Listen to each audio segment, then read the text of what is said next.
Bismillahirrahmanirrahim. Assalamualaikum warahmatullahi wabarakatuh. Alhamdulillahirrabbilalamin. Wassalatu wassalamu ala asyrafil anbiya wal mursalin Sayyidina Maulana Muhammadin wa ala alihi wa sahbihi ajma'in. Amma ba'du. Sahabatku yang dimuliakan Allah dimanapun Anda berada, Alhamdulillah pada kesempatan pagi yang penuh berkah ini, Jumat Mubarak ya sahabat ya, kami kembali dapat menemani Anda dalam acara rutin kita Rumahku Syurgaku ya sahabat ya. Karena dalam acara ini kita akan belajar bagaimana kita menjadikan rumah kita ini menjadi syurga bagi kita sebagai muqaddimah syurga yang kita harapkan kelak di akhirat. Dan sahabatku yang dimuliakan Allah, kita pada kesempatan kali ini, pada Jumat kali ini, Jumat yang penuh barokah ini, kita akan kembali belajar bagaimana kita menjadikan rumah tangga kita menjadi rumah tangga yang semakin indah. Karena Buya seringkali mengingatkan ya sahabat ya, keindahan di dalam rumah tangga itu muqaddimah keindahan yang akan kita dapatkan kelak di akhirat. Dan ketidakbahagiaan di dalam rumah tangga itu sendiri adalah awal ketidakbahagiaan yang mungkin saja akan bisa kita dapatkan di akhirat jika kita tidak berusaha untuk memperbaikinya. Nah sahabat, tentunya mempunyai rumah tangga yang indah, yang sakinah, mawaddah, warahmah, lalu menjadi kita merasakan kenyamanan, kita merasakan kedekatan, dan kita merasakan ada keterikatan yang lebih dalam rumah tangga kita itu tentunya ada usaha dan butuh ilmu ya sahabat ya untuk menuju ke arah sana. Karena yaitu tadi, kemesraan yang sesungguhnya itu bukan hanya kemesraan fisik, bukan hanya kemesraan yang hanya bersifat sementara, tapi kita ingin kemesraan yang bersifat abadi. Nah bagaimana sih sahabatnya untuk kita bisa menuju ke kebahagiaan yang sesungguhnya? Rumah tangga yang seperti syurga itu yang seperti apa? Apakah hanya rumah tangga yang bahagia, nggak pernah ribut? Ataukah rumah tangga yang ya pokoknya hanya sekedar kompak ya? Atau mungkin rumah tangga yang kadang keluarga yang sekiranya nanti suami istri mungkin nanti punya acara rutin, nonton bareng, jalan bareng, makan bareng dan sebagainya. Apakah itu yang disebut sebagai rumah tangga yang digambarkan seperti syurga bagi kita? Nah, kita butuh ilmu untuk mengetahui keindahan rumah tangga yang sesungguhnya itu adalah seperti apa. Nah sahabat ya, sehingga kita tidak menjadi orang yang tertipu. Jangan sampai kita menganggap rumah tangga kita sudah bahagia, rumah tangga kita sudah indah, tapi ternyata ini adalah jauh dari syariatnya Nabi Muhammad sallallahu alaihi wasallam. Baik sahabatku yang dimuliakan Allah, kita akan mempelajari untuk benar-benar menjadikan rumah tangga kita seperti rumah tangganya Nabi Muhammad sallallahu alaihi wasallam, yang penuh dengan keindahan, yang penuh dengan kemesraan, yang penuh dengan yang diisi dengan ketakwaan kepada Allah. Jadi mereka senantiasa rumah tangganya Rasulullah, rumah yang selalu sambung dengan Allah Subhanahu wa taala. Jadi kita ingin mempelajari hal tersebut. Akan tapi kita akan belajar ya, pada kesempatan ini Buya akan memberikan penjelasan lebih luas lagi ya, bagaimana kita menuju keindahan yang sesungguhnya tersebut sahabat. Baik sahabat yang dimuliakan Allah, sebelum kita memulai acara kali ini ya, kita akan menyapa Buya yang sudah hadir bersama Omi di studio. Assalamualaikum Buya. Waalaikumsalam warahmatullahi wabarakatuh. Baik ya Buya. Alhamdulillah sehat, berkat doa para pendengar semua dan doa Umi, dan juga semoga para pendengar semuanya, Umi dan semua yang merelay acara ini senantiasa dalam rahmat Allah. Amin, amin, amin. Senantiasa ditambah akan di dalam hatinya kecintaan, amin, dan kerinduan kepada Nabi Muhammad sallallahu alaihi wasallam. Amin. Baik sahabat yang dimuliakan Allah, nanti pada kesempatan pada pembelajaran kita kali ini dalam acara Rumahku Syurgaku, sahabat juga akan diberikan kesempatan untuk bertanya langsung kepada Buya. Dan memang lebih diutamakan sahabat ya tentang persoalan masalah keluarga supaya sambung dengan tema kita Rumahku Syurgaku. Dan bagi sahabat yang ingin bertanya kepada Buya, Anda bisa bertanya melalui 4 media komunikasi kami.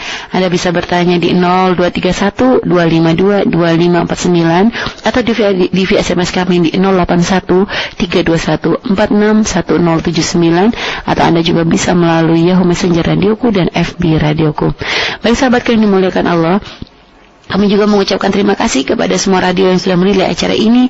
Radio Samara Tulungagung 96,2 FM, Radioku 104,8 FM Kuningan, Radio Azam 103,5 FM Karimun Kepulauan Riau, Radio Darul Mustafa Lumajang Jawa Timur, Radio Madinatus Salam 90,9 FM Banjarmasin Kalimantan Selatan, Radio MBS 107,7 FM Gresik, Radio MBS 107,9 FM Blitar, Radio Wadi Sukabumi dan Radio Wadi Sukabumi Sumedang, Radio Streaming Alim Alif Lampung, Radio Panua 103,8 FM Pahuato Gorontalo, dan juga semua radio-radio sudah merilai acara ini ya.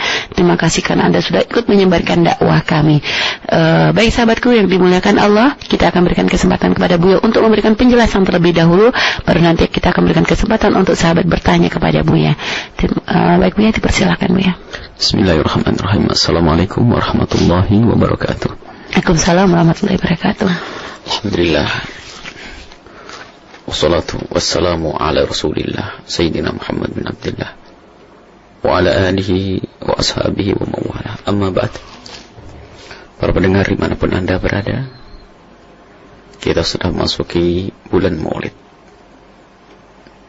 dan sudah menjadi kebiasaan para perindu dan pecinta Nabi Sallallahu Alaihi Wasallam mereka untuk sibuk dan menyibukkan diri untuk Rasulullah Sallallahu Alaihi Wasallam. Dan kesibukan yang mereka buat adalah pertanda dari apa yang ada di dalam hati mereka. Ya.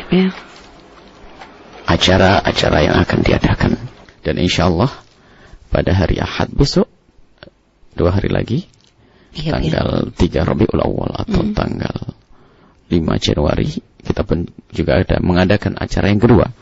Acara besar yang kedua, yaitu Maulid Akbar di Al-Bahjah. Itu adalah untuk membangun masyarakat secara umum, secara luas, untuk mengenalkan secara luas kepada Nabi Sallallahu Alaihi Wasallam. Perlu kita membuat sesuatu yang mengagetkan. Ada apa ini? Gitu. Jadi ingat Rasulullah. Ya. Akan tetapi ada satu tatanan dalam masyarakat yang lebih kecil dari masyarakat itu sendiri, yaitu keluarga. Paling kecil ya. Artinya kita pun di rumah kita harus ada maulid. Iya. Nabi harus kita lahirkan terus di rumah kita. Nabi harus lahir di rumah kita. Nah ini kebetulan di bulan Maulid ini kita melahirkan Nabi SAW di rumah kita. Mana melahirkan itu apa? Ya. Kita harus jadikan anak-anak kita anak-anak yang bisa niru Nabi SAW, berakhlak seperti akhlaknya Nabi. Ya. Dan kita sendiri harus berusaha untuk bisa berakhlak seperti akhlak Nabi. Jadi Nabi harus, cara hidup Nabi ada di rumah kita. Perilaku Nabi ada di rumah kita. Kesabaran Nabi ada di rumah kita. Nah ini, maka sebetulnya kalau orang faham dan mengerti kunci kebahagiaan yang selama ini kita bahas, berhari-hari, berminggu-minggu, berbulan-bulan, bertahun-tahun selama ini rumahku surgaku, sebetulnya kita akan ingin membuk atau menguak, menguak, yakni menyingkap tabir ya, yang selama ini tidak terlihat. Tabir apa itu? Tabir kemuliaan. Jadi kemuliaan Nabi itu tertutup, sehingga perlu kita hadirkan. Dan cara menghadirkannya satu demi satu di dalam rumah tangga kita. Jadi semua lihat tip-tip yang kami hadirkan dari awal diadakan acara Rumahku Surgaku, semua itu diambil dari Rasulullah SAW. Itu tetes dari kehikmahan Nabi SAW, dari kemuliaan Nabi SAW. Artinya kebahagiaan-kebahagiaan yang dibangun oleh bangsa manusia ini tidak akan menjadi kebahagiaan yang sesungguhnya kecuali tip kebahagiaan itu diambil dari Nabi Muhammad SAW. Artinya cukuplah Nabi. Kalau kita mau menyederhanakan, Nabilah kunci kebahagiaan dalam rumah tangga. Mulai dari kunci kemudahan di dalam kita mencari rizki, Nabi pembuka. Artinya Nabi mendidik kita bagaimana dalam rumah tangga kita harus biasa dengan sederhana agar kita tidak disibukkan oleh tuntutan yang menyiksa. Menyiksa betul. Dan kita pun harus dijauhkan dari sifat-sifat sombong yang menyiksa juga. Dan kita dijauhkan dari sifat dengki yang bertentangan, dendam, dengki yang bertentangan dengan keindahan. Semua diambil dari Nabi SAW. Jadi kalau kita ingin mencari resep cinta yang sesungguhnya adalah kita mendekat kepada Nabi, agar kita diberi ilmu cinta, ilmu berkasih sayang. Maka bulan Maulid ini ayo kita jadikan di Rumahku Surgaku. Mungkin insya Allah selama bulan Maulid ini akan kita arahkan bagaimana kita menumbuhkan kecintaan di rumah kita kepada Nabi Sallallahu Alaihi Wasallam, agar kehidupan Nabi menjadi kehidupan anak-anak kita. Kehidupan anak-anak kita meniru Nabi Sallallahu Alaihi Wasallam dalam segala hal.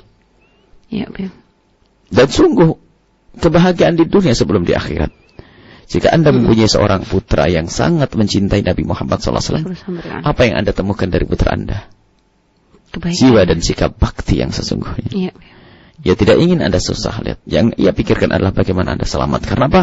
Itu pendidikan dari Nabi Sallallahu Alaihi Wasallam. Sekarang kenapa ada seorang anak bentak orang tuanya, bentak suaminya, bentak masya Allah, durhaka pada orang tuanya, minta motor saja masya Allah dengan bawa celurit, bawa senjata, dan seterusnya, dan seterusnya. Bahkan ada yang pernah mengadu dipukul oleh anaknya dan seterusnya. Itu kenapa itu semuanya terjadi? Dan kenapa sekarang ada orang bingung, ada orang mabuk, berapa orang mabuk-mabukan, ada orang pesta zina di sana sini, semua, dan seterusnya, dan seterusnya. Semuanya itu karena keluarga tersebut tidak dididik untuk kenal Nabi Muhammad Sallallahu Alaihi Wasallam. Maka penting sekali di rumah kita, di keluarga kita, untuk kita kenalkan setiap saat kepada Nabi Sallallahu Alaihi Wasallam. Maka yuk kita mulai dengan membaca salawat. Barangkali Anda seorang bapak hari ini pergi ke Panjudan sana untuk beli tasbih. Sebanyak keluarga Anda, kalau perlu lebihkan di tetangga-tetangga. Kemudian Anda ajari anak-anak Anda minimal ini permulaan untuk belajar sepanjang bulan Maulid ini untuk membaca salawat kepada Rasulullah. Minimal sehari itu 2.000 atau 3.000 atau 1.000 atau semampunya, yang penting istiqomah. Dan sering tanyakan di waktu hendak makan, waktu dia hendak pergi atau pulang sekolah atau kapan saja. Kita tanya berapa kali. Kalau hendak tidur, kalau dia belum menyelesaikan tugasnya, suruh membaca salawat kepada Rasulullah Sallallahu Alaihi Wasallam. Kita budayakan semacam ini. Kemudian kita beli buku sejarah Nabi Sallallahu Alaihi Wasallam. Buku sejarah yang ringan-ringan yang bisa dibaca oleh anak-anak kecil kita tentang Nabi Sallallahu Alaihi Wasallam. Pendidikan kita baca, kita jadikan hari ini adalah hari Nabi Sallallahu Alaihi Wasallam. Bulan ini adalah bulan Nabi Sallallahu Alaihi Wasallam. Membaca, dan kalau perlu tidak cukup ia membaca. Ditanya oleh para orang tua agar menjelaskan dan menerangkan apa yang telah ia baca. Menceritakan kembali kepada orang tuanya. Ia akan berbangga dengan Rasul Sallallahu Alaihi Wasallam. Ini adalah awal-awal bagaimana kita menanamkan kehidupan Nabi Sallallahu Alaihi Wasallam di dalam diri anak-anak kita. Tujuannya adalah ini yang kita bahas, rumahku surgaku. Anak yang kenal Nabi, suami kenal Nabi, bapak kenal Nabi, masya Allah indah. Sebelum masuk surga sudah indah. Bagaimana tidak indah? Dipenuhi dengan rasa kasih sayang, penuh kecintaan, saling menghargai, saling menghormati. Semua menjalankan tugasnya masing-masing. Tidak ada kezaliman di tempat tersebut. Jadi keindahan yang sesungguhnya di saat tidak ada kezaliman. Ketahuilah, biarpun seorang itu sakit, akan tapi ternyata dia mendapatkan sentuhan tangan tulus dari orang tuanya atau dari anaknya, maka akan terobati itu semuanya. Akan dirasakan indah. Akan tapi biarpun jasad Anda sehat, akan tapi ternyata Anda tidak pernah menemukan kasih dalam rumah Anda, apa yang sakit? Hati. Jadi subhanallah, kebahagiaan yang sesungguhnya harus kita cari melalui pintu kebahagiaan, pintu cinta, pintu kasih yang bernama Nabi Muhammad SAW. Termasuk gebiar Maulid Nabi SAW tidak lain adalah untuk mengenalkan anak kita kepada Nabi agar tahu ada apa di balik perayaan Maulid Nabi. Jawabannya sederhana, ada Nabi Muhammad Sallallahu Alaihi Wasallam, agar ia tahu, bukan untuk hura-hura, bukan untuk makan, akan tapi kita membuat sebuah acara agar orang pada tahu. Dan kami selalu ingatkan itu hakikat membuka sunnah Nabi. Jangan katakan itu adalah bid'ah. Ketahuilah yang mengatakan bid'ah adalah sesat di atas kesesatan. Bagaimana perayaan Maulid Nabi dikatakan bid'ah? Itu yang perlu kita hadirkan kepada anak-anak kita. Kejahatan, kebrutalan karena jauhnya umat dari Nabi Sallallahu Alaihi Wasallam. Tidak ada suri toladan. Bagaimana dia menjadikan Nabi Muhammad suri toladan wong dia saja tidak kenal. Bahkan kenal pun jika tidak tertanam makna cinta dan kasih, maka susah untuk mengikutinya. Sebab orang yang mencintai itulah yang akan bisa mengikuti. Yang tidak mencintai susah untuk mengikuti. Kalaupun mengikuti bukan karena ketulusan. Pada waktunya nanti akan berubah menjadi memusuhi, bukan mengikuti. Meninggalkan kemudian memusuhi. Baik. Hal-hal yang berkenaan dengan makna yang harus kita tanamkan di anak-anak kita. Kita didik anak-anak kita di saat kita belanja, Pun kita biasakan anak kita mau beli baju, sayangku, kalau beli baju usahakan baju yang bakal dicintai oleh Rasulullah SAW. Kita hubungkan semuanya dengan kehidupan Nabi SAW. Kebayang atau tidak kalau anak putri kita beli baju selalu kita ingatkan akan Nabi, apakah kebayang setelah itu akan beli baju seronok? Enggak akan, Tidak akan. Jadi kalau seorang anak susah pakai kerudung itu jangan disalahkan sang anak. Tanyakan apa yang dilakukan bapaknya terhadap anaknya.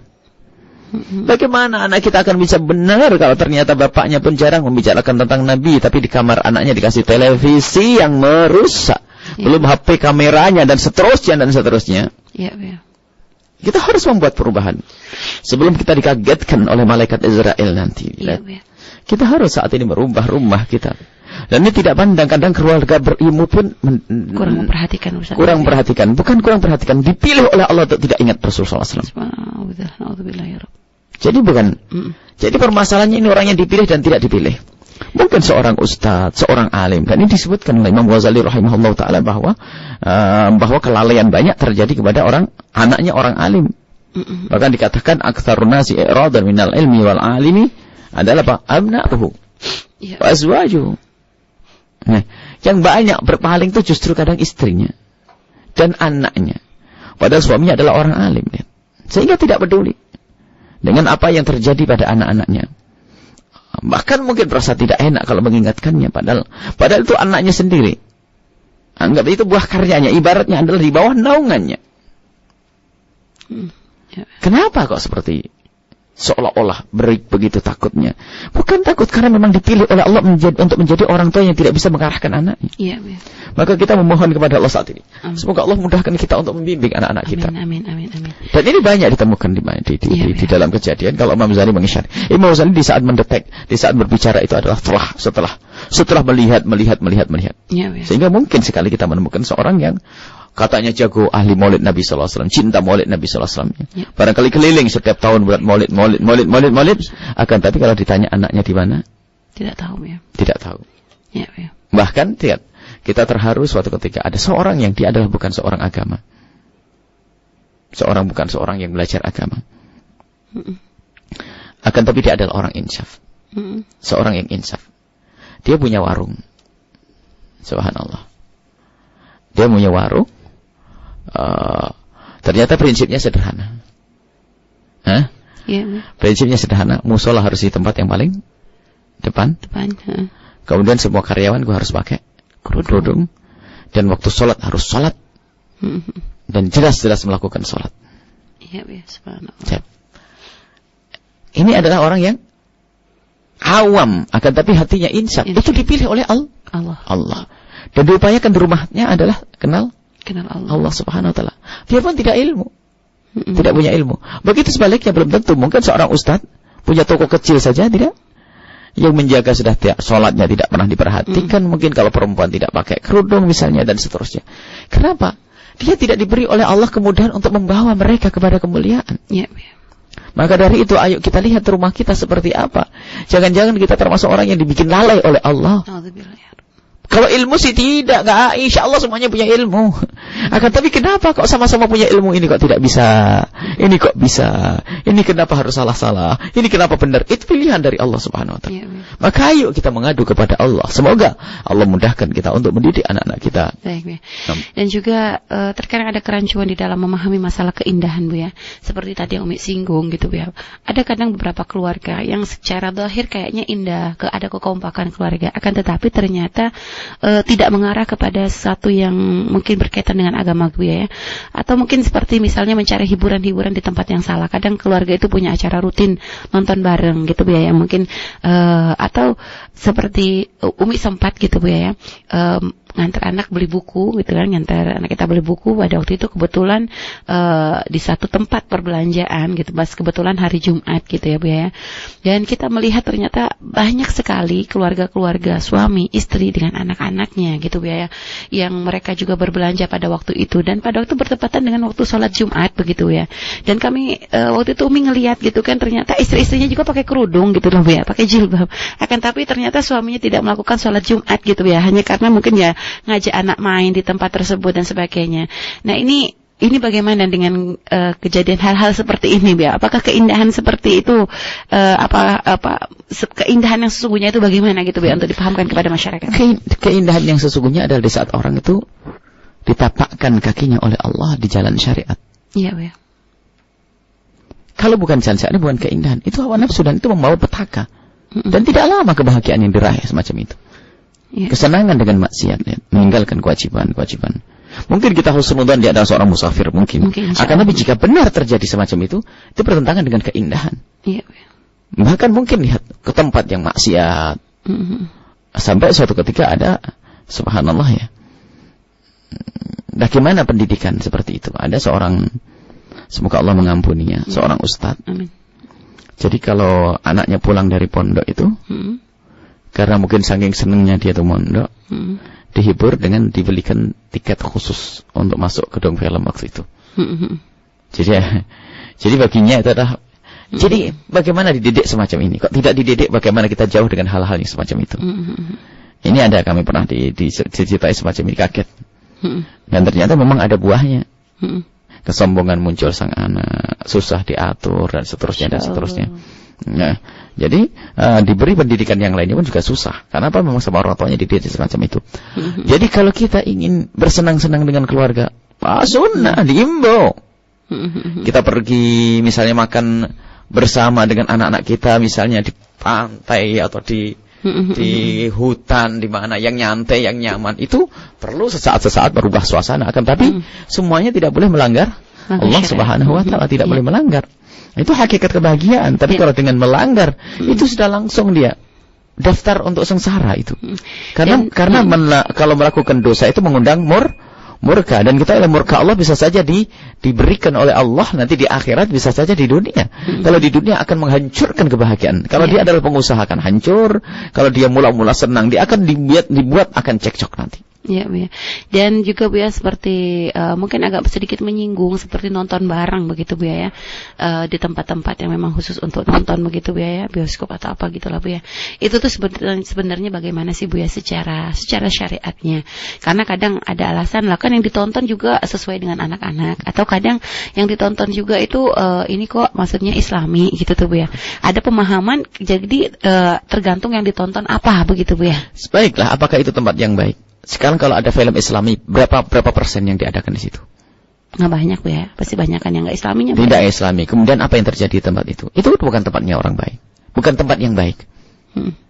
Artinya lihat, kita kalau ke situ kita membuat syiar untuk tempat-tempat yang tidak baik. Sehingga sampai suatu ketika mungkin guyonannya semacam ini ya. Kalau sudah ada film Islami, lihat sampai ke guyonannya mungkin seorang anak ngomong ya sama abahnya, abah tadi filmnya kurang seruan film ekstranya. Jadi film sebelumnya, film yang ditampilkan ada promo film kan, akhirnya rindu untuk nonton film yang dipromokan tadi. Lihat apa yang terjadi di anak-anak kita. Sudah tahu jalannya pergi ke gedung film misalnya, sudah tahu jalannya, akan rusak semacam itu. Sehingga dulu pernah kita mengingkari waktu PKI menonton apa. Dan memang betul saat itu lihat anak-anak kampung pun akhirnya tahu waktu itu adalah di Blitar waktu itu.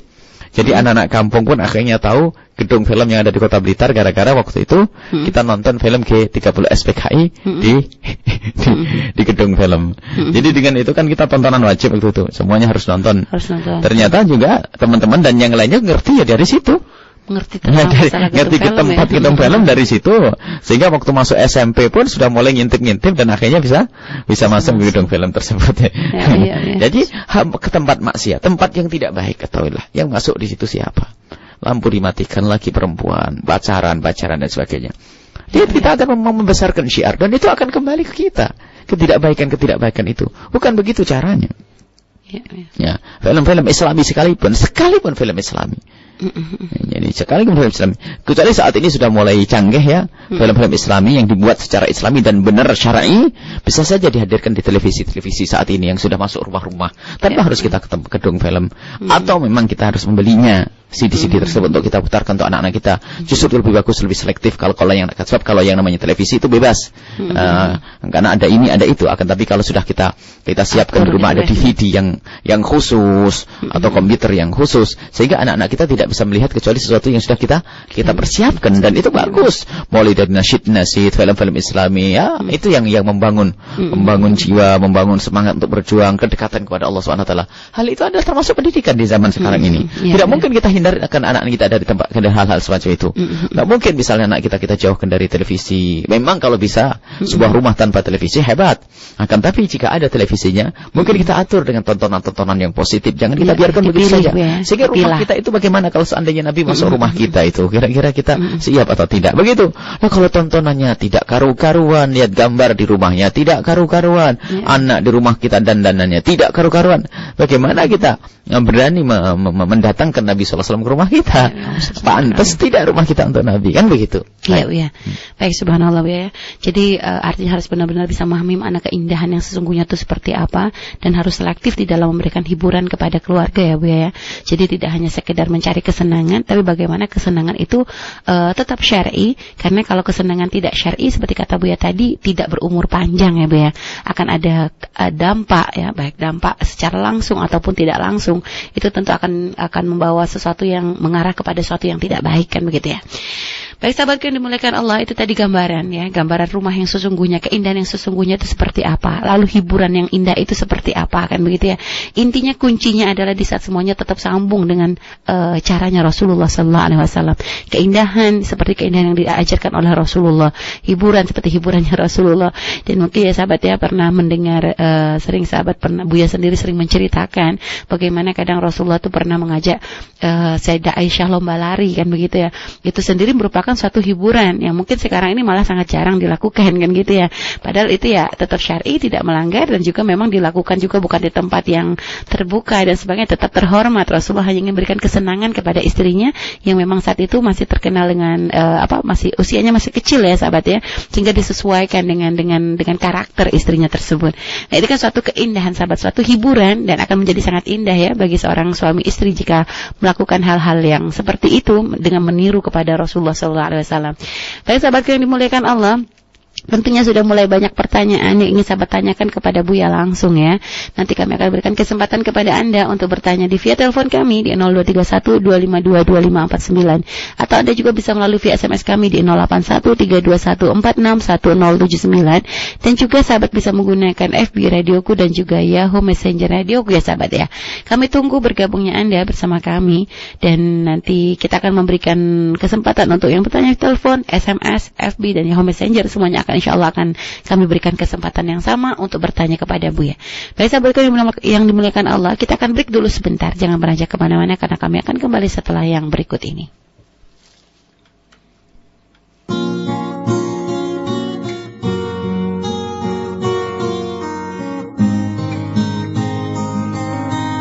Dua hati menyatu kini di dalam ikatan yang suci, untuk mengikuti sunnah Nabi, berharapkan ridha ilahi. 92,9 FM Cirebon, radioku inspirasi spirit hati. Sahabat, saat ini kita sudah berada di menit ke-11 dari pukul 6 ya sahabat ya. Dan mungkin sudah mulai waktunya bagi sahabat untuk memulai aktivitas ya. Bagi sahabat yang ingin melakukan aktivitas, selamat beraktivitas ya. Semoga dimulai dengan sesuatu yang baik, dengan kita mendengarkan hal-hal yang baik ya, belajar untuk semakin menjadi lebih baik kenal Rasulullah SAW. InsyaAllah semoga hari kita pun menjadi semakin lebih baik lagi ya sahabat ya. Baik sahabatku yang dimuliakan Allah, kami akan memberikan kesempatan kepada yang bertanya langsung kepada Buya di via telepon kami di 0231-252-2549. Baik, kita angkat telepon pertama, sudah bergabung bersama kami di studio. Halo, Assalamualaikum. Waalaikumsalam warahmatullahi wabarakatuh. Baik. Allahumma shalli wa sallim Allahumma shalli wa sallim barik alaihi wa ala alihi washabihi. Baik, dengan Ibu siapa di mana? Ibu Ana di Sumber. Baik, Ibu Ana gimana kabarnya? Baik, sehat semua? Alhamdulillah, Bu ya, Umi. Alhamdulillah. Semoga selalu baik Ibu ya. Baik, silakan langsung bertanya kepada Bu ya. Assalamualaikum ya. Waalaikumsalam warahmatullahi wabarakatuh. Silakan. Gini, menyikapi anak yang suka berbohong itu ya. Karena mungkin dengan berbohongnya itu akan menambah dosa bagi sang anaknya ya.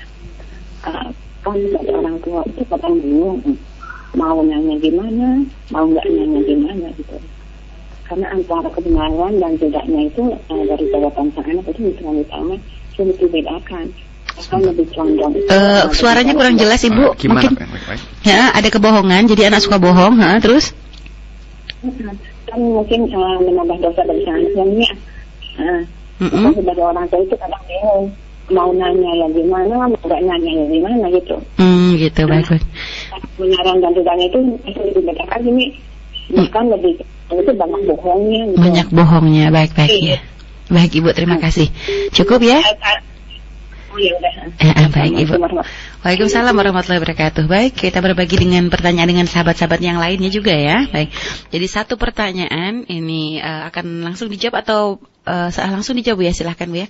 Anak yang suka bohong itu gimana solusinya? Mungkin ada satu lagi Bu ya. Kita langsung kumpulkan 2 penelpon. Baik. Halo, Assalamualaikum. Waalaikumsalam warahmatullahi wabarakatuh. Waalaikumsalam warahmatullahi wabarakatuh. Kita bersolat dulu Bapak. Allahumma salli ala Sayyidina Muhammadin wa ala ali Sayyidina Muhammad. Allahumma salli wa sallim barik alaihi wa ala alihi wasahbihi. Baik Bapak Ibnu Abbas, silahkan langsung kepada Buya. Iya, Assalamualaikum Buya dan Umi. Baik, silahkan. Mudah-mudahan Buya dan Umi sekeluarga ada dalam kesehatan. Amin. Amin, silahkan.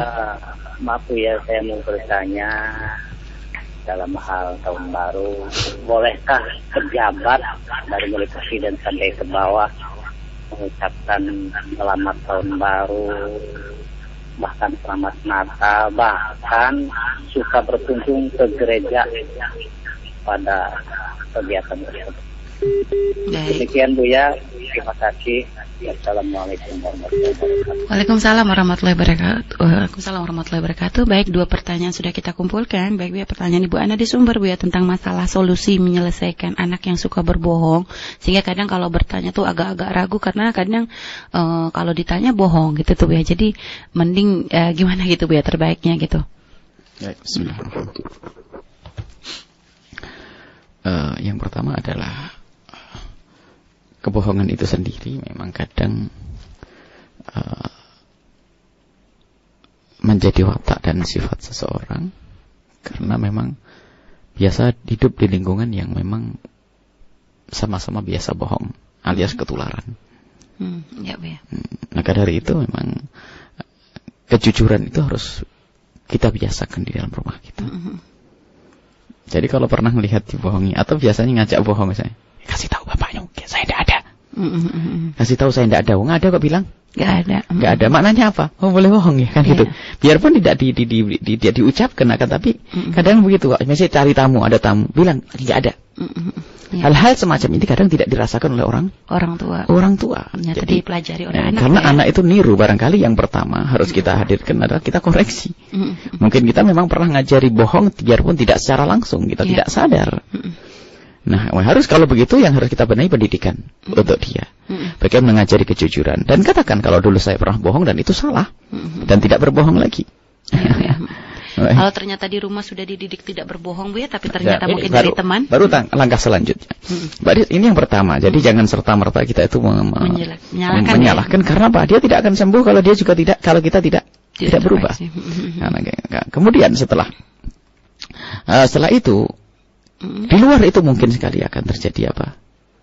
Pendidikan untuk bohong. Maka di dalam rumah kita harus kita berikan pemahaman tentang kejujuran yang sesungguhnya. Takut untuk berbohong dan seterusnya. Kemudian setelah itu, jangan sampai anak itu menjadi bohong karena perilaku kita. Iya, Bu. Ini yang ketiga. Jadi kebohongan itu bukan kita didik, akan tapi karena apa? Kita biasa tidak percaya. Percaya berlebihan juga tidak boleh.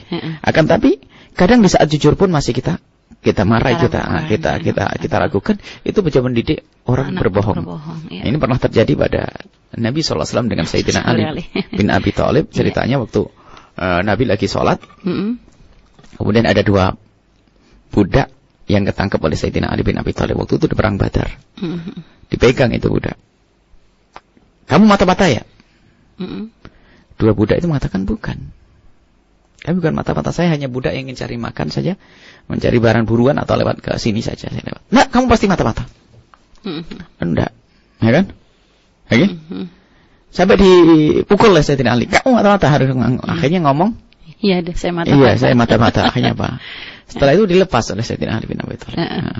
Setelah Assalamualaikum, Rasulullah tersenyum. Ya Ali, unik kamu itu. Kenapa ya Rasulullah? Di saat orang jujur kau pukul, di saat bohong kau lepas. Yang pertama dia jujur, memang dia aslinya budak yang bukan. Jadi terjadi kepada seorang imam besar, Imam Ali bin Abi Thalib, pendidikan dari Rasulullah SAW.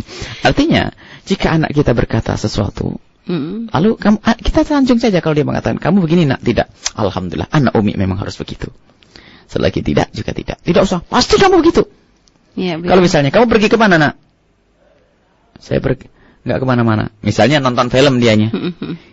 Kamu kemana nak? Saya pergi ke sana Mi. Ke rumah siapa Paman? Bener nak? Mama percaya dengan anak yang paling baik. Anak sayang. Saya tidak ingin anak mama bohong. Pak percaya. Kalau bohong dosa gede sayangnya. Iya. Dia mikir. Kalau seandainya anakku itu terus terang, biarpun kemanapun, saya tidak akan marah kok. Sambil ditinggal, dia akan mikir nanti. Setelah itu pasti ngomong, mama maafin. Saya tadi ke gedung film baru, nanti disehati, sayangku, gedung film bukan tempat yang baik. Bahkan langsung, pasti kamu ke sana ya? Bener nih, lihat. Ini ada karcisnya ini. Kan macam. Kalau dia sudah berkata tidak, sanjung bahasanya dia ingkar. Kalau itu jelek misalnya, kalau ada anak tidak berterus terang dengan kejahatannya, itu artinya apa? Artinya kejahatan itu membahayakan baginya, maka dia tutupi. Tinggal sekarang kita ingin bagaimana dengan kejahatan yang ia lakukan, dia bisa mengaku dengan dirinya sendiri tanpa harus kita paksa dengan kekerasan. Lalu setelah itu kita bawa kepada keinsyafan, sangat mudah. Itu proses itu. Sehingga nanti anak kita pun dari awal-awal sudah biasa jujur. Tapi gimana caranya untuk mungkin menangkap ya antara kebohongan dengan kebenaran itu gimana? Terus juga kadang tuh jika bukti-bukti misal ya, jika memang semua bukti memang mengarah kepada kebohongan gitu ya, dan memang sangat-sangat terlihat sekali dengan kebohongan, apakah kita tetap dengan gaya pura-pura tidak tahunya kita, atau memang harus kita tekankan? Tidak, itu langkah-langkah pertama. Jika ternyata berulang-ulang, tentu ada tanda seperti itu. Jadi langkah awal itu jangan buru-buru kita menjadi anak.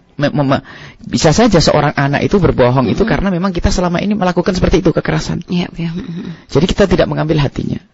Nah, ini hal-hal. Jadi kalau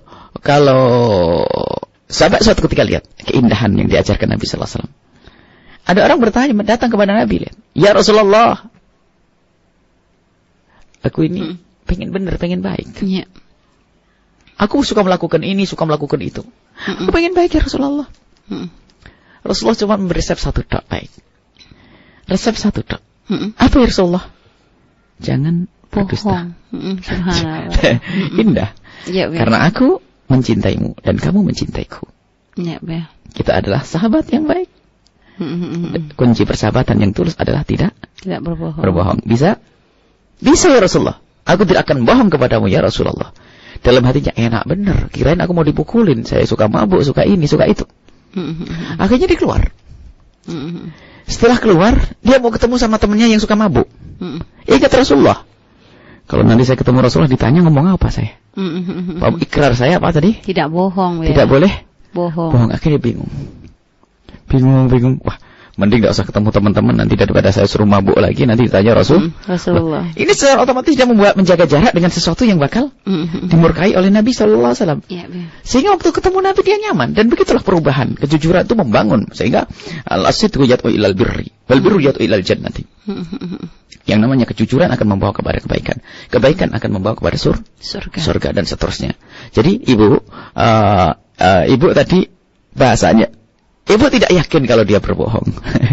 Karena ibu sendiri masih meragukan apakah bohong atau tidak bohong. Maka lebih baik kita duduk dengan anak tersebut dengan yang Kalau baik-baik. tadi katanya banyakan bohongnya gitu, sehingga kadang ibu itu pengen tanya itu takut gitu kan. Oh tidak, jadi gini Bu, kalau banyak bohongnya, kita harus berani bertanya. Akan tapi pertanyaan kita bukan pertanyaan menuduh. Gini loh ya, biasakan di dalam kita berkomunikasi itu adalah biasakan untuk bertanya, maka ia akan menjawab. Jangan biasakan menuduh, maka ia akan menolak. Jadi kita sering mendahulukan tuduhan daripada bertanya. Sama suami istri dan seterusnya. Bertanyalah, maka ia akan menjawab. Tapi kalau tuduh, ya nggak males marah dia. Jadi dengan bahasa sayangku mau kemana tadi?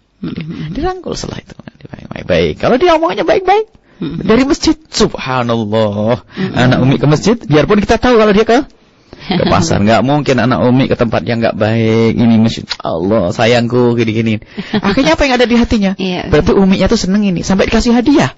Iya, Waduh, gara-gara aku ngomong ke masjid dikasih hadiah.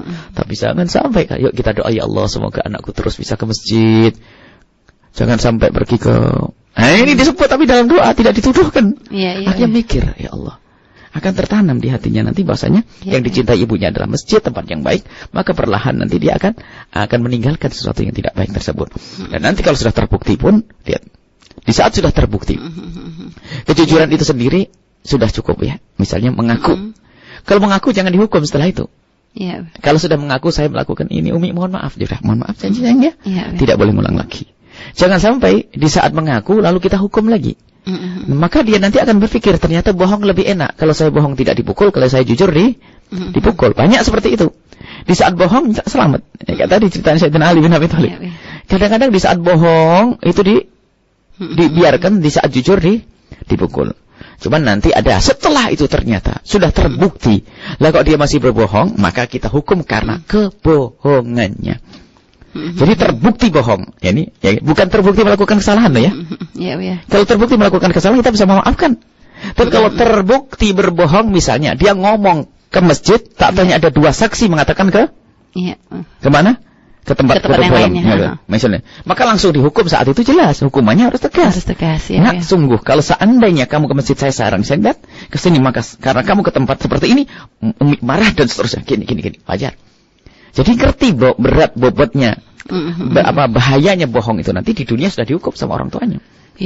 Supaya tidak menjadi kebiasaan. Baik. Terus pertanyaan kedua dari Bapak Ibnu Abbas tadi tentang masalah pejabat yang kadang harus mengucapkan selamat tahun baru. Sebetulnya ya itu dalam pengajian kami sudah sangat sering kami hadirkan bahwasanya mengucapkan selamat hari Natal ya tidak diperkenankan. Hari Natal itu adalah mengukuhkan tentang ketuhanan Yesus. Kok artinya kita mengucapkan selamat ini. Jadi sudah sering lagi. Ini adalah sangat sering dan sangat jelas untuk ahli iman ya. Dan tidak ada hubungannya masalah toleransi. Kita tidak. Dan karena kadang itu adalah kayak seperti kewajiban dikarenakan Indonesia bisa itu saja. Tidak dikatakan kan Indonesia bukan dengan berdasarkan syariat Islam secara ininya peraturannya. Jadi ada beberapa agama yang diakui sehingga terkadang mau tidak mau pejabat itu ya harus bersikap netral kadang begitu. Permasalahannya kita itu terlalu lemah, basa-basinya kepada manusia berlebihan. Lebih tidak nyaman kepada manusia daripada kepada Allah Subhanahu wa taala. Sebetulnya kalau sudah dibiasakan, dikondisikan, aku tidak mengucapkan selamat Natal. Tapi aku tidak menghalangimu Natalan. Wahai orang Kristen, selesai, tidak ada masalah. Tidak ada masalah sebetulnya. Cuma karena terlalu basa-basi, terlalu takut jabatannya hilang, takut dibilang ekstrim dan sebagainya. Sementara kita ini tidak pernah menemukan, ada mungkin kaum minoritas yang sangat anti dengan kita. Apa yang kita lakukan? Kita pun nyantai saja kok. Dengan acara-acara besar kita mulai dari Hari Raya Idul Adha, Idul Fitri, mereka juga tidak pernah mengucapkan selamat pun kita tidak ada masalah kok. Kita tidak memikirkan, padahal mereka kaum minoritas. Mestinya kan begini. Dari kaum minoritas setiap hari raya harus membuat spanduk, harus mati. Pernah ada undang-undang kayak gitu? Tidak ada. Dan pernah kita marah? Tidak. Perusahaannya orang Islam pun tidak pernah memikirkan kenapa kok tidak ada orang Kristen teman saya yang memasang karangan bunga yang selamat hari raya Idul Fitri. Tidak pernah berpikir begitu. Orang Islam ternyata lebih luas, hatinya lapang, sehingga orang Kristen tidak mengucapkan selamat hari raya Idul Fitri pun kita tidak pernah mikir, biasa aja. Tidak pernah orang Kristen mengucapkan selamat hari raya Idul Fitri Pondok Al-Bahjah, dan kita juga nggak pernah nyari. Nggak pernah nyari. Padahal kalau tamu juga banyak, ribuan tamu, kalau mereka hanya pengen ada. Tapi kita tidak pernah berpikir Islam itu lebih lapang dadanya. Kenapa kok setelah kita tidak mengucapkan selamat Natal kok seolah-olah ada apa, ada kejahatan, ada ini. Orang Kristen pun seharusnya ngerti juga. Kita tidak menuntut mereka mengucapkan selamat hari raya Idul Fitri. Kebersamaan tidak harus dengan itu. Kebersamaan itu hakikat. Bantu kalau dia sakit. Kalau ada orang Kristen sakit mau mati, lapar, bisa lapor ke pondok, nanti bisa dibantu. Jadi dan juga masalah mengucapkan perayaan selamat hari raya Idul Fitri dan juga dengan perayaan Natal itu beda Bu ya. Padahal beda. Kalau Idul Fitri sendiri bukan urusan akidah, sehingga mereka pun sebetulnya dengan hari raya Idul Fitri pun sangat-sangat nyaman. Ya kan? Kalau Natal sendiri kan Natal urusan ketuhanan baik. Makanya kalau seandainya mereka punya hari raya selain berkenaan dengan ketuhanan, misalnya acara raya pernikahan mereka, kita datang mengucapkan selamat. Kita bergembira boleh. Kita memberi hadiah, tidak ada masalah. Kesenangan mereka kita ikut senang. Atas pernikahan orang kafir kita boleh mengucapkan selamat. Boleh mengucapkan selamat atas pernikahan karena menurut mereka adalah halal dan anaknya pun nasabnya nyambung. Karena dua agama mereka. Tidak harus. Sehingga khamr yang ada di rumah mereka pun khamr yang muhtaram, yang terhormat. Tidak boleh kita gulingkan. Ini nggak indah Islam itu. Cuman ini loh orang basa-basi ini loh. Terlalu minta maaf ya tadi masalah khamr terhormat itu gimana? Khamr terhormat adalah khamr yang dimiliki oleh agama tertentu yang menurut mereka khamr adalah tidak haram. Oh subhanallah. Itu khamr terhormat. Ada khamr muhtaramah. Jadi jual beli di antara mereka boleh asalkan tidak dijual belikan pada kaum muslimin. Kaum muslimin ya. Sehingga kalau kita datang ke rumah mereka menggulingkan khamr mereka dosa kita. Dosa, subhanallah. Ini indah. Jadi permasalahannya itu karena kita tidak ngerti syariat Islam. Jadi sehingga harus basa-basi. Apalagi masuk gereja, ada apa masuk gereja? Ya, Bu ya. Sampai kita mendengar ada beberapa pemuka agama Islam katanya Bu ya pemuka, Allah alam Bu ya. Tapi yang jelas sikapnya tidak sama sekali tidak menunjukkan keislaman. Ya, mungkin dia pemuka yang dikedepankan oleh orang yang tidak orang kafir Bu ya. Dia agak dianggap apa maksud dari itu semuanya? Masuk gereja mengucapkan selamat, apalagi ceramah tentang Natal dan sebagainya. Apa itu yang diinginkan? Apa itu semuanya? Mereka tertawa dengan itu. Iya, Bu ya. Bahkan yang aneh gitu Bu ya, sempat kita melihat ya, Umi sempat ngelihat gitu Bu ya, sampai ketika dia mengucapkan secara tidak sengaja mengucapkan sholawat, Allahumma sholli ala, dia menarik kembali sholawat tersebut. Dia merasa salah tempat untuk mengucapkan sholawat tersebut begitu Bu. Sakit. Orang kecian yang hal-hal semacam itu bisa kelompok. Nah, ini ada satu kelompok liberal itu yang membahayakan itu. Ya, sehingga mereka lebih senang berbahasa-basi dengan orang luar Islam, tapi dengan kaum muslimin mereka merendahkan. Nabi pun akan direndahkan. Ya, jadi tidak. Jadi haram sudah selesai. Tidak ada tawar dalam hal ini dan tidak akan mengurangi keindahan. Kita itu kaum mayoritas yang harus luwes. Akan tapi bukan berarti kaum mayoritas ini harus seperti itu. Ikut merayakan Natal dan sebagainya. Tidak harus. Kita berikan mereka kebebasan untuk merayakan Natal sebebas-bebasnya di rumah mereka, di gereja mereka. Bahkan kita boleh menjaga gerejanya agar tidak terjadi kerusuhan, boleh. Ya, kenapa? Ini terhormat mereka itu. Karena zimmah kita. Kalau masalah menjaga memang itu tidak masalah. Tidak ada masalah menjaga. Dan memang sempat ya ada sampai dijadikan guyonan gitu Bu ya dari sebagian orang yang menghadiri acara Natal di gereja gitu Bu ya.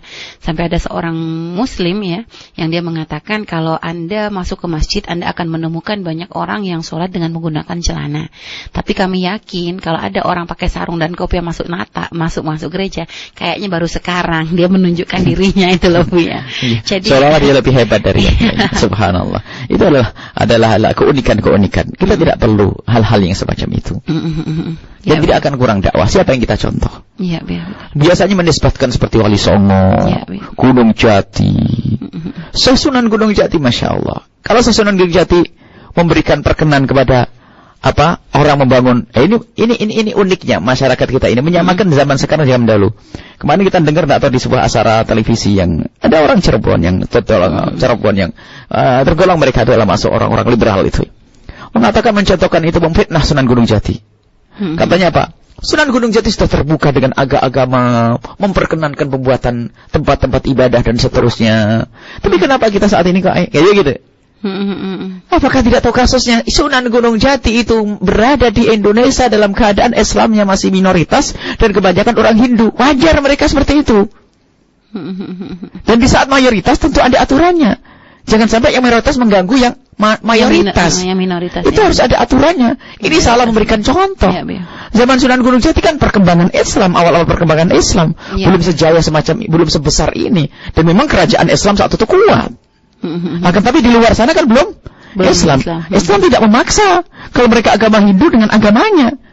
dengan patung-patung, dengan ini dan sebagainya. Itu akhlaknya Sunan Gunung Jati. Bukan di saat mayoritas kaum muslimin, kemudian harus ada gereja di tengah-tengahnya, akhirnya membuat satu forum persatuan umat beragama misalnya, akhirnya dinegosiasi kalah, karena yang Islamnya kurang cermat dalam bernegosiasi, akhirnya membuat gereja baru lagi. Ketahuilah, pembuatan gereja, kalau gereja ada di wilayahnya mereka gitu, kita jaga. Bukan demikian. Kalau gereja sudah ada dan itu benar prosedurnya, kita wajib menjaganya. Kalau ada orang Islam merusaknya, maka dosa, salah mereka. Karena Islam tidak mengajarkan yang demikian itu. Akan tapi jika tidak prosedur, tidak ada penghuninya dan sebagainya membuat fitnah di situ. Tidak ada harus tentang masa kita, Umi pernah dengar tentang kejadian Sayyidina Umar yang akan sholat pilihannya tidak mau sholat di gereja itu bagaimana Bu ya ceritanya Bu ya? Pernah waktu itu kata Sayyidina Umar suatu perjalanan gitu menemukan ada tempat mungkin tempat bukan ibadahnya orang-orang kafir gitu ya.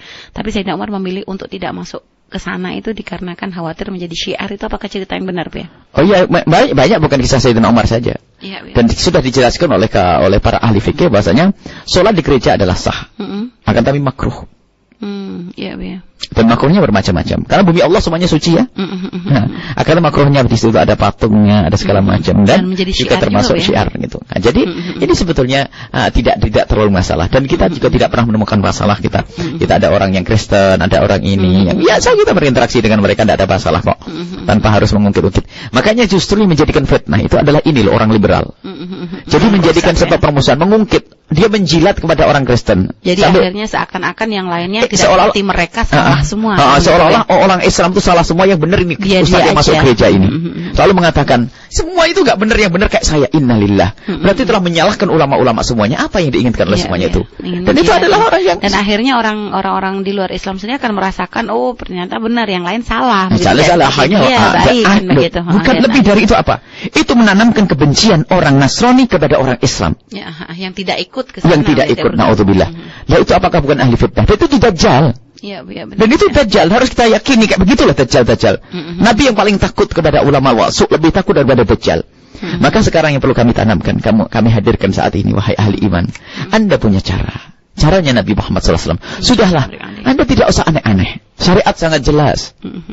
Agama sangat jelas, gak usah kita bermacam-macam ikut-ikut.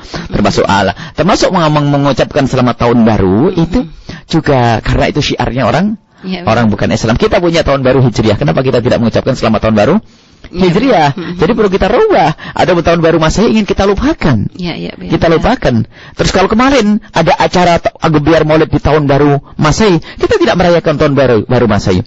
Karena kita ingin menghentikan kemungkaran yang ada di alun-alun. Karena biasanya di alun-alun itu digunakan untuk segala macam. Coba kalau tidak kita pakai pengajian, dipakai apa kira-kira? Macam-macam segala macam. Dan alhamdulillah ini komentar dari berbagai dan masyarakat bahasanya dengan adanya semacam itu ternyata tidak ada berantem, mabuk tidak ada di alun-alun, deru motor pun hanya di luar sana pun sangat jauh dan sebagainya. Jadi kita ingin hentikan kemasian di hari itu.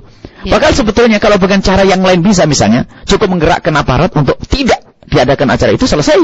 Cuman karena menggerakkan seperti itu kan tidak gampang, pasti berantem mereka. Akan tapi dengan diajarkan acara sholat dan sebagainya, ternyata banyak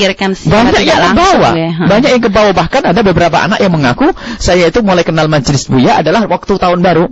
Saya dengan kawan-kawan dengar, akhirnya kami mencoba datang ke Takwa. Selesai. Ya subhanallah. Jadi bukan kita merayakan tahun baru Masehi, tapi justru ingin mengcounter bagaimana agar anak-anak, agar orang-orang tidak kebawa kepada kemaksiatan yang ada di tahun baru tersebut. Baik, subhanallah. Terima kasih Bu atas jawabannya, dan ini kita akan mulai menjawab pertanyaan dari yang sudah bergabung via SMS di 3150. Assalamualaikum warahmatullahi wabarakatuh. Allahumma sholli ala sayyidina Muhammad, Allahumma sholli salam barik alaih. Umi Buya, saya ingin curhat. Tidak dijelaskan dari mana ini Buya. Setelah saya sering mendengar pengajian dari Buya, saya mulai mengenal Nabi Muhammad sallallahu alaihi wasallam dan saya mulai punya rasa cinta pada Rasulullah. Tapi suami saya telah sering mendengar madhab salaf Buya. Suami saya ikut-ikutan membid'ahkan maulid, sehingga saya bingung Buya, bagaimana Buya? Baik. Bismillahirrahmanirrahim. Yang membid'ahkan itu bukan salaf, bukan salafi palsu. Sebab salaf itu mengagungkan Nabi sallallahu alaihi wasallam, memuliakan Nabi sallallahu alaihi Iya. wasallam. Jadi itu memang labelnya label mewah salafi. Salafi sesungguhnya itu adalah manhaj kita ini. Iya. Kita tuh salafi sesungguhnya. Di dalam berakidah punya manhaj. Nyambung kepada Nabi sallallahu alaihi wasallam. Dalam berfikih pun kita punya manhaj. Dalam memahami Al-Qur'an kita punya manhaj. Iya, iya. Manhajnya manhaj para pakar usul fikih, kembali pada Imam Syafi'i radhiyallahu anhu. Akidah Abu Hasan Al-Asy'ari. Kita punya manhaj. Jadi salafi palsu enggak punya manhaj. Manhajnya manhaj akal-akalan. Membaca hadis satu seolah sudah habis. Hebat. Menyalahkan orang lain, bid'ahkan orang lain. Ya, ya. Baik Anda, subhanallah, Allah telah menitipkan di hati Anda kerinduan cinta kepada Nabi. Anda syukuri. Adapun suami Anda bawa dengan keindahan ya. Barangkali berdiskusi yang manis ya. Ya, Anda bawa ke tempat yang baik.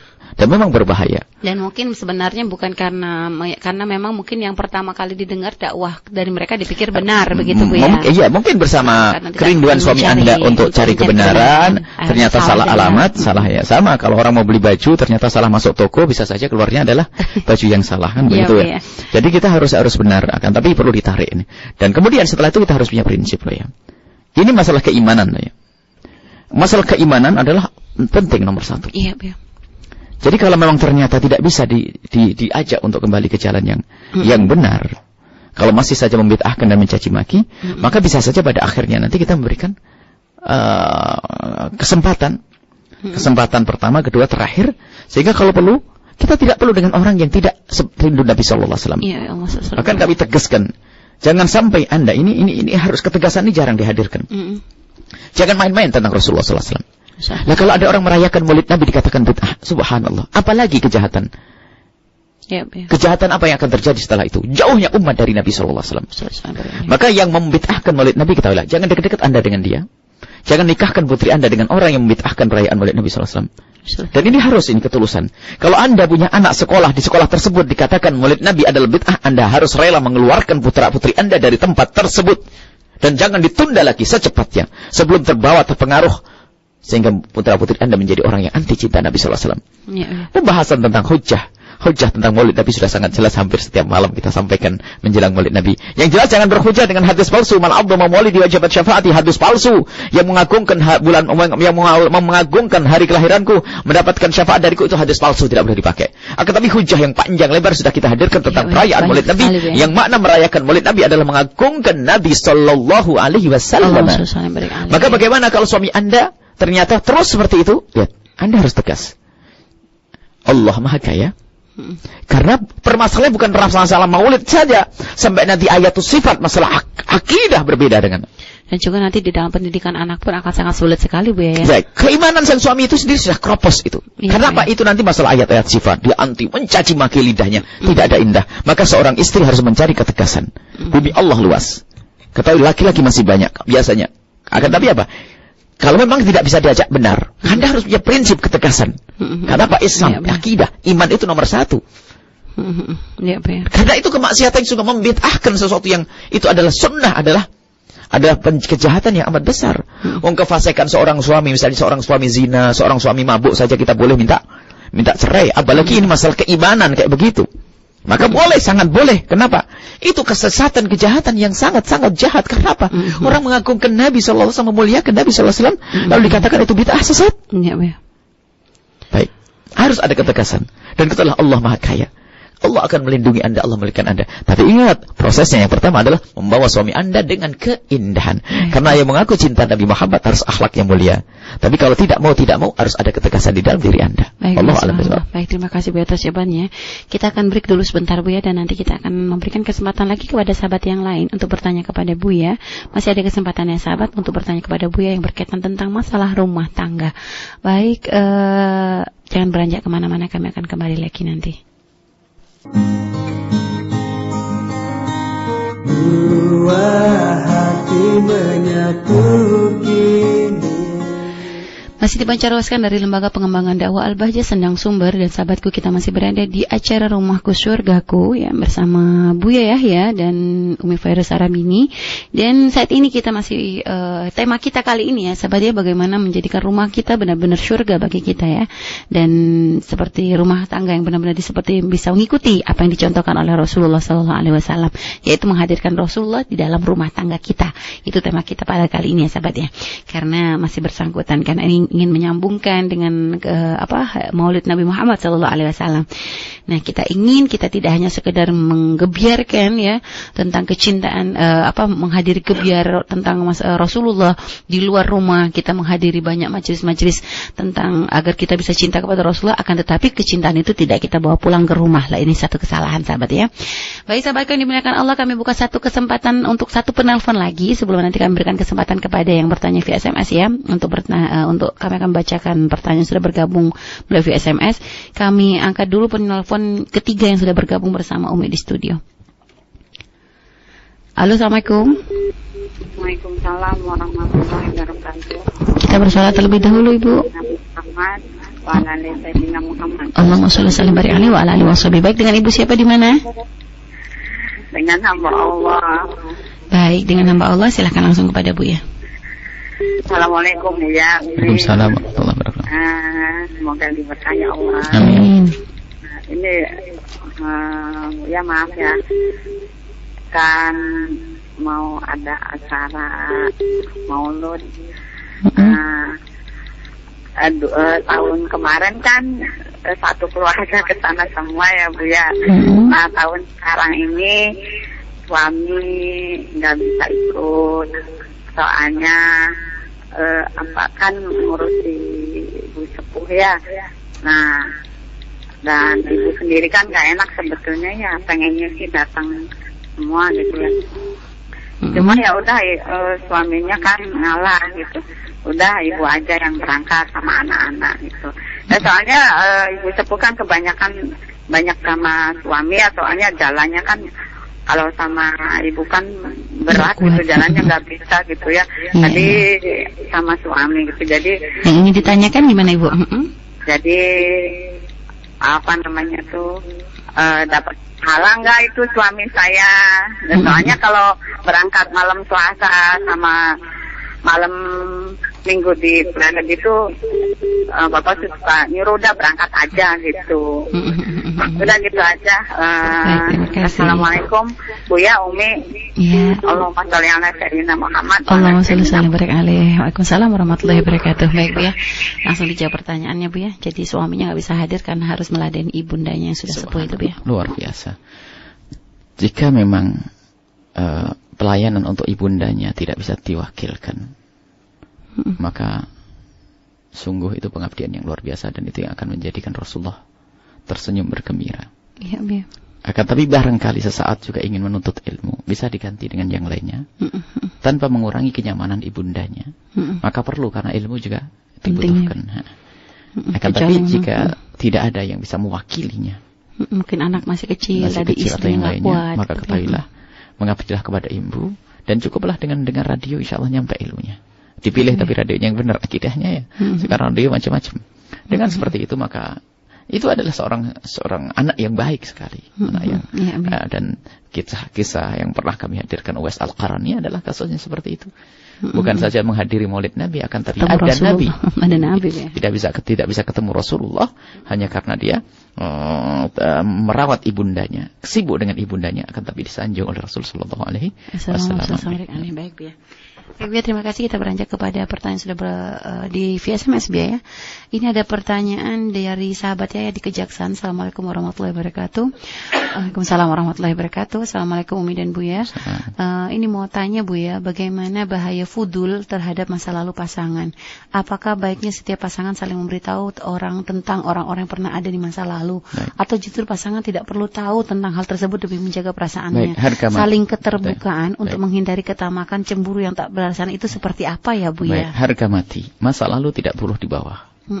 Khususnya masalah kasus kisah cinta masa lalu tidak bisa dihadirkan, dan hindarkan untuk menghadirkan. Pertama, menyakitkan. Kedua, menghilangkan kepercayaan. Rugi. Menyakitkan saja sudah tidak enak. Menghilangkan kepercayaan itu Anda sendiri yang rugi. Rugi apa yang Anda inginkan? Kadang seorang istri bertahan, aku dulu mau dinikahi oleh ini. Tidak ada perlunya. Untungnya apa ya? Apalagi sampai kadang menuntut, coba aku dinikahi oleh dia. Innalillah. Jadi tidak termasuk dosa-dosa masa lalu. Karena itu kesalahan, tidak usah disebutkan. Jadi seolah-olah hatinya memang untuk suami hatinya untuk istri. Itu saja sudah selesai. Tidak usah disebut-sebut. Kemudian tadi pertanyaan yang terakhir apa tadi untuk untuk menghindari ketamakan cemburu. Yang saling keterbukaan untuk menghindari ketamakan cemburu yang tidak beralasan itu seperti apa, Bu ya? Keterbukaan itu ada batasnya. Terbuka dalam hal apa? Terbuka itu mungkin masalah rencana-rencana yang baik gitu. Tapi masa lalu tidak boleh dibuka. Malah tidak boleh ada keterbukaan tentang dosa masa lalu. Jadi tidak boleh kalau dosa kepada Allah tutup antara kita dengan Allah saja, enggak usah dibuka. Sedikit pun enggak usah dibuka, celah pun tidak ada. Karena apa? Naudzubillah. Kalau dibuka, lihat, akibatnya adalah hilang kepercayaan sang suami. Karena apa? Seolah-olah terkenang-kenang, barangkali terjadi lagi. Akan tapi kalau seorang istri berperan kalau dirinya adalah bersih, seorang suami pun demikian. Kalau kesalahan yang masa lalu dia memohon ampun kepada Allah dan diampuni oleh Allah Subhanahu wa taala. Setelah itu yang muncul adalah kepercayaan. Dan percaya itu yang menyuburkan cinta. Dan yang menggerogoti cinta hilangnya percaya. Maka dari itu tidak perlu kita untuk menyebutkan kisah-kisah masa lalu, kisah cinta masa lalu dan sebagainya. Untuk mengantisipasi kecemburuan. Nah, orang takut dicemburu itu sendiri biasanya malah salah. Anda jangan takut dicemburui pasangan Anda. Tinggal Anda bagaimana meladeni kecemburuan tersebut. Misalnya, suami Anda tidak senang jika Anda telepon sama siapa-siapa, seorang laki-laki atau teman lama dan sebagainya. Anda harus bangga. Gak enak benar, sudahlah kamu telepon sebebas-bebasnya sana, gak pulang juga gak apa-apa. Enak atau tidak? Tidak? Jadi ketahuilah bahwa kecemburuan itu sebetulnya adalah keindahan. Asalkan tidak berlebihan. Nah, kita tidak tahu yang disampaikan berlebihan itu apa sih maksudnya. Berlebihan itu biasanya sederajat menuduh dan sebagainya. Maka seorang istri cemburu berlebihan. Saya bertanya, Bang dari mana? Dari perempuan ya? Loh, ini kan pertanyaan yang bodoh dari seorang istri. Kalau suaminya pulang, kenapa kok tidak dikatakan dia kerja dan sebagainya? Hanya karena kecurigaan di dalam hatinya. Cemburu yang berlebihan sehingga suaminya pulang kerja dikatakan, Abang dari mana? Loh, kenapa kok kata begitu? Sanjung dulu Abang, makasih Abang capek dan sebagainya. Kalaupun ada kecurigaan, tidak perlu ditanya hari itu. Mungkin esok. Jadi kecerdasan itu luar biasa yang menjaga. Jangan kita bodoh. Seorang perempuan kadang-kadang begini. Abang sama ini, gara-gara SMS masuk saja suami dilabrak habis-habisan. Suami tidak ngerti apa-apa. Bengong. Suami tidak ngerti. Akhirnya suami itu setiap hari dihadam, berat dihantam begitu. Hah, ngapain dong saya nggak ngapa-ngapain di begini juga. Mending akhirnya setan yang berbisik. Sehingga melakukan kemungkaran. Na'udzubillah. Jadi ketahuilah, kecemburuan harus ada aturannya. Cemburu adalah makna cinta. Yang tidak punya cemburu, tidak ada cinta.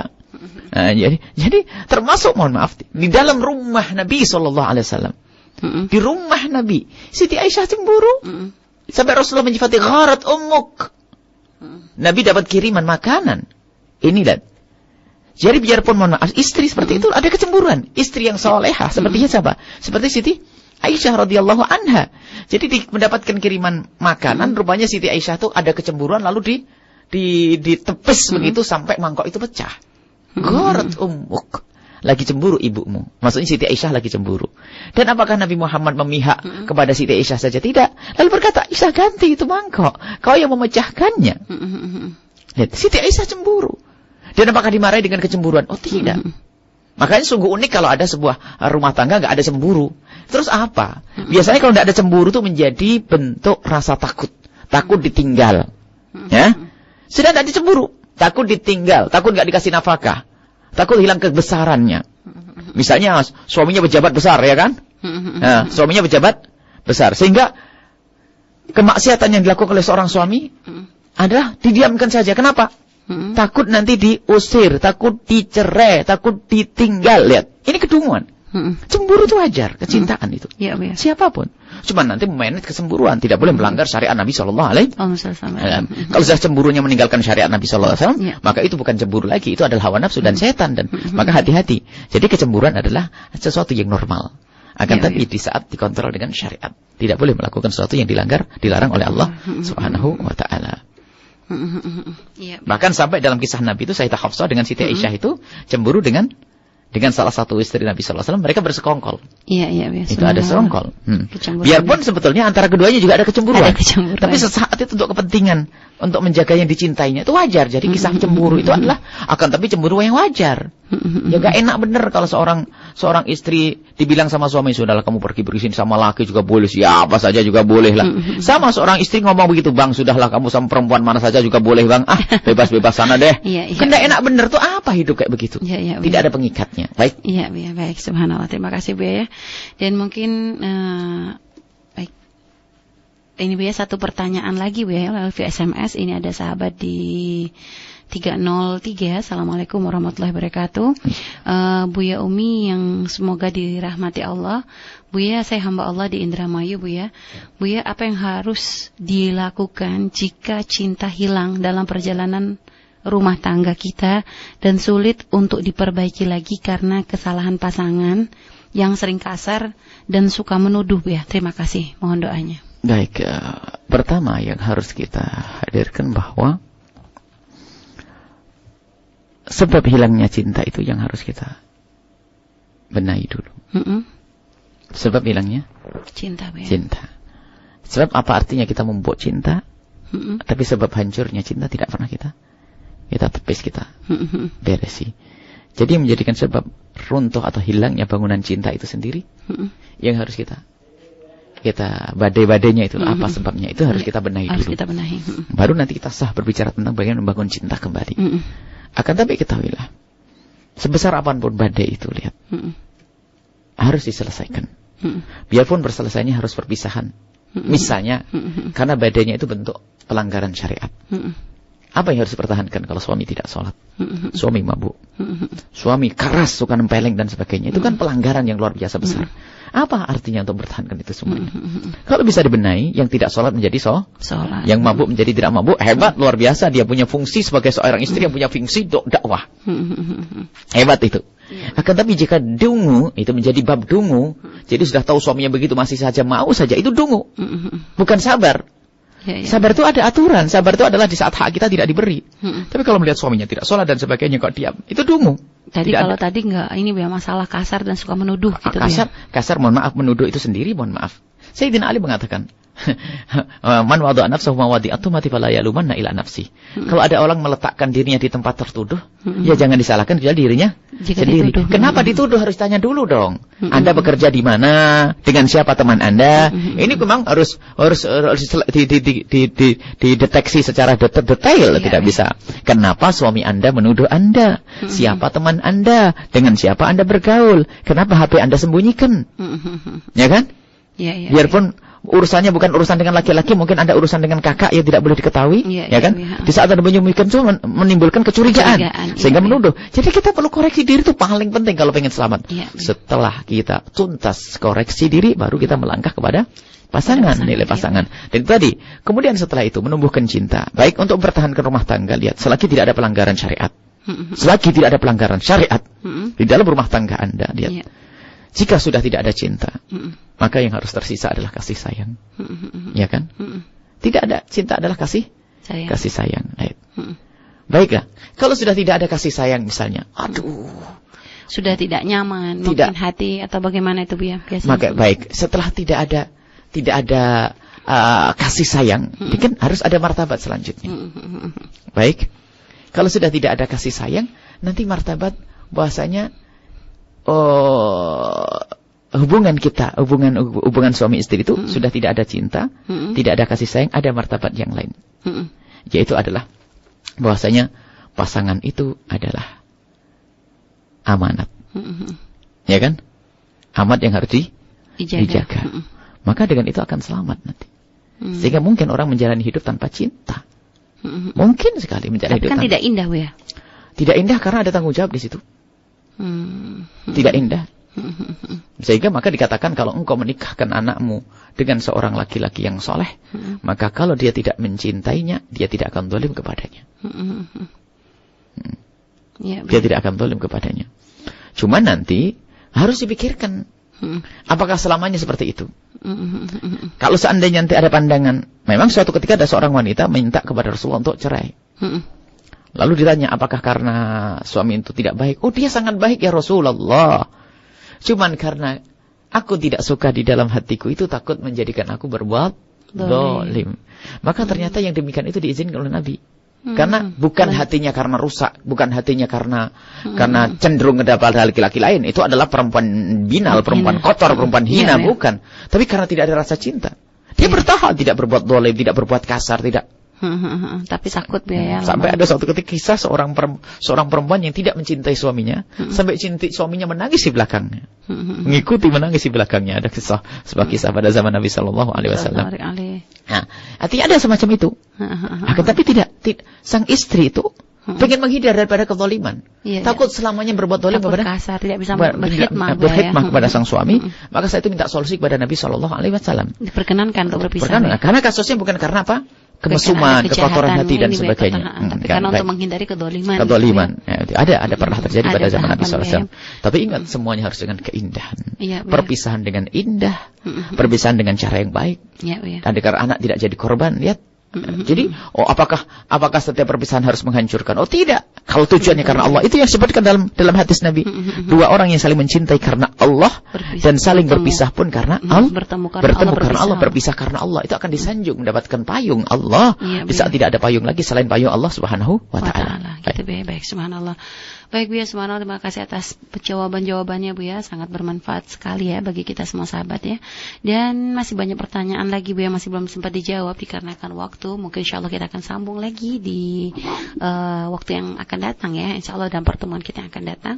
Semoga Allah senantiasa memberikan kemudahan dan kesempatan bagi kita untuk terus mencari ilmu, untuk semakin menjadikan rumah tangga kita semakin indah ya sahabat ya. Baik Bu ya, bil barokah kita tutup karena waktu sudah habis Bu ya. Kita tutup dengan doa Bu ya. Semoga Allah Subhanahu wa Ta'ala menjadikan kita hamba-hamba yang semakin mencintai kepada Rasulullah. Amin. Dan saling mencintai karena Rasulullah SAW. Amin. Dan semoga pertemuan kita menjadi sebab kita bertemu nanti bersama Rasulullah. Amin. Al-Fatihah. Bismillahirrahmanirrahim. Alhamdulillahirrahmanirrahim. Maliki yaumiddin. Iyyaka na'budu wa iyyaka nasta'in. Ihdinas siratal mustaqim. Siratal ladzina an'amta 'alaihim ghairil maghdubi 'alaihim waladdallin. Rabbi fidhil walidayya. Amin. Baik Bu ya, terima kasih Bu ya atas ilmunya dan atas semua jawaban-jawaban atas pertanyaan-pertanyaan. Semoga menjadi ilmu yang bermanfaat bagi kita ya sahabat ya, bukan hanya didengar tapi bisa kita amalkan dalam kehidupan rumah tangga kita sehari-hari. Yang sudah berumah tangga, semoga rumah tangga Anda semua ya, kita semua menjadi rumah tangga sakinah mawaddah warahmah. Yang belum berumah tangga, insyaallah buruan berumah tangga ya sahabat ya, dengan sehingga membuka pintu halal dan menutup dari pintu yang haram. Dan semoga Allah mengirimkan pasangan yang saleh-salehah untuk menuju kebahagiaan yang sesungguhnya, mencari menggapai kebahagiaan sesungguhnya ya, membangun rumah tangga yang sakinah mawaddah warahmah. Dan baik, terima kasih sahabatku semua atas kebersamaan Anda selama 1,5 jam ini. Semoga menjadi kebersamaan yang penuh berkah dan bawa kebaikan bagi kita semua. Dan sekali lagi kami undang ya, jangan lupa untuk menghadiri acara Maulid Akbar ya, Satu Hati di Al-Bahjah. Satu Hati di Al-Bahjah dalam cinta kepada Rasulullah Sallallahu Alaihi Wasallam, hari Ahad besok ya sahabat ya. Baik yang ada di Cirebon ataupun di luar wilayah Cirebon, dimanapun Anda berada yang mendengar acara ini, baik melalui langsung ya, melalui radio atau juga melalui streaming, artinya dimanapun Anda yang berada yang mendengar kabar ini bahwa akan diadakan acara Maulid Akbar, maka kami harapkan kedatangan Anda untuk kita bersama-sama mensyiarkan kecintaan kepada Rasulullah Sallallahu Alaihi Wasallam. Baik sahabatku, terima kasih atas perhatiannya. Mohon maaf atas segala kesalahan, mohon maaf atas jika ada pertanyaan masih belum bisa dijawab sahabat ya. Dan mohon doanya selalu, kami mohon doa selalu dari sahabat semua agar Allah senantiasa memudahkan segala urusan kita dunia dan akhirat. Kita tutup dengan doa penutup majelis. Subhanaka Allahumma bihamdika asyhadu an la ilaha illa anta astaghfiruka wa atubu ilaik. Wabillahi taufiq wal hidayah. Wassalamualaikum warahmatullahi wabarakatuh.